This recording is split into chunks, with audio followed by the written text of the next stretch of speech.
One of the most common questions I get is, how do I get into real estate? Not everyone is starting in the same spot. Maybe you don't have money, maybe you got a house but feel stuck, or maybe you got savings and want to invest smart. In this video, I'm going to break down into 3 different situations, and I promise you're going to fall into one of them.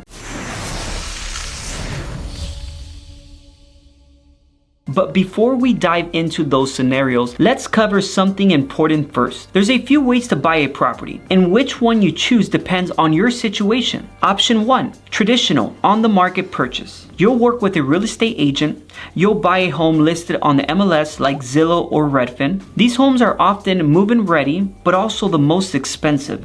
Not ideal for investors looking for deals. Option 2, off-market wholesale deals. Usually sold by homeowners directly to wholesalers, you can buy these properties at a discount. Ideal for flips, rehabs, or the BRRRR strategy. Option 3, auction deals. You can buy through an auction. These are often foreclosures or short sales. You'll need cash or fast funding. It's higher risk, but often deeper discounted. Now that you know how to acquire a property, let's talk about how people actually fund these deals. There's a lot of loan options out there, but here are the most common, especially for new investors or first-time buyers. FHA loan, designed for first-time home buyers. Only 3.5% down, low credit score requirements. Must be your primary residence or for at least 12 months. Great for buying a duplex, triplex, or a single family and house hacking. You can start investing with a low down payment even if you don't make a lot of money. It's good for first-time home buyers, no doubt. Next, VA loans, available to veterans and active duty militaries. Often 0% down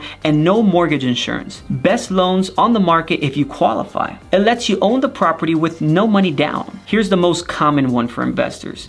Conventional loans. Requires 5% to 20% down depending on the property and use. Used for primary homes or investment properties. For rentals, banks usually want 20% down or more. Why it's powerful? This is your go-to for scaling a rental portfolio, especially after using your FHA. Bank statement loans, designed for self-employed buyers. Instead of W-2s, you show your income using bank deposits. Down payments are usually higher, 10 to 20%. Interest rates are also a bit higher. Why it's powerful? If you own a business or hustle independently, this lets you qualify based on real cash flow, not just tax returns. And the last common loan is a hard money loan, used by investors buying distressed or off-market properties. Interest only, short-term, usually 9 to 12 months.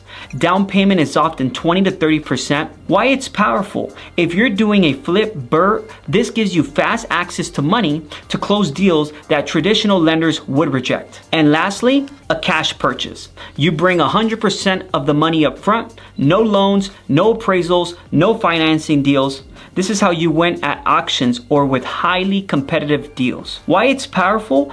All cash makes your offer stronger, faster, and more attractive to distressed sellers. Alright, now that you know how to buy a home and how to fund it, let's get into the part you came for. What to actually do based on where you're starting from. Let me walk you through these 3 most common situations I see. 1, you're just getting started with little money. 2, you got a house and a good job but feel stuck. 3, you've got savings and you're ready to invest but you don't want to mess up. Let's go scenario by scenario. Scenario 1, the hustler with a regular job. Little money, big motivation. You got a regular job, not making a ton, but you got drive. You want in. Here are 3 moves that can get you started. Save and use an FHA loan. Stack 20 to 30 grand. Use a 3.5 down FHA loan to buy a duplex or a single family. Rent rooms out, live in one. Let tenants pay the mortgage. Your house becomes an asset and not a liability. Start building equity with minimal money down. Number 2, get licensed as a real estate agent.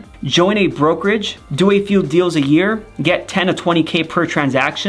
Build your network, learn the game, and stack cash. Eventually, invest using your own commissions. Number 3, become a wholesaler. No license needed in California. Find distressed homeowners willing to sell at a discount. Lock in a cash offer, assign the contract to an investor, earn 5 to 30K per deal. This takes sales skills, discipline, and consistency. Whichever route you pick, you don't need to be rich to get started. You just have to have a plan. Scenario 2, the stable earner who's stuck. Good job, owns a house, but can't move forward. You've already bought your first home, you and your partner are making decent money, but after bills and lifestyle, there's not much left over. You want to invest, but you're stuck. Let's change that. Option 1, pull equity, a HELOC, or a cash out refi from your house. If your home has appreciated, you can pull equity, take out a HELOC, or do a cash out refinance. Use that to fund a second purchase, but be cautious. This increases your monthly obligation. So make sure you double check that you won't be upside down before you make this move. Option 2,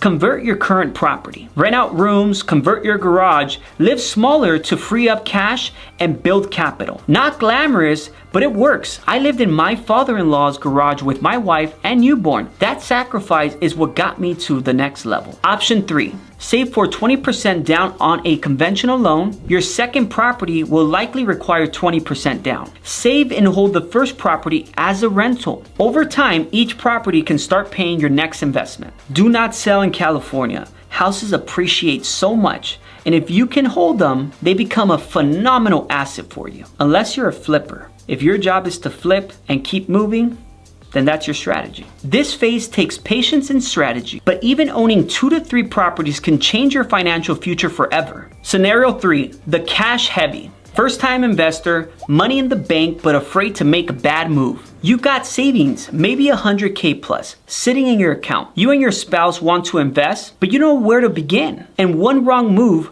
could set you back. What not to do?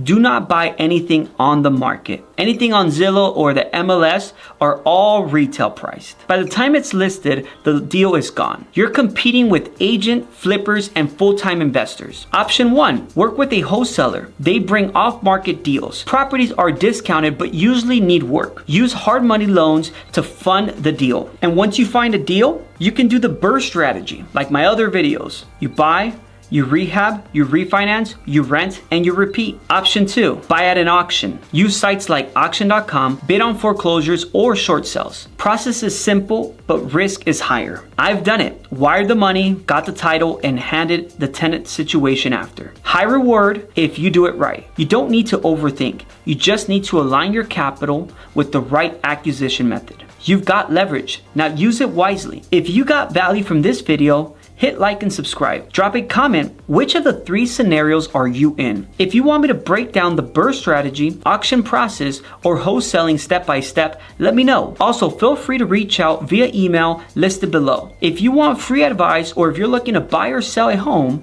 my team can help. Thank you for watching. Catch you on the next video.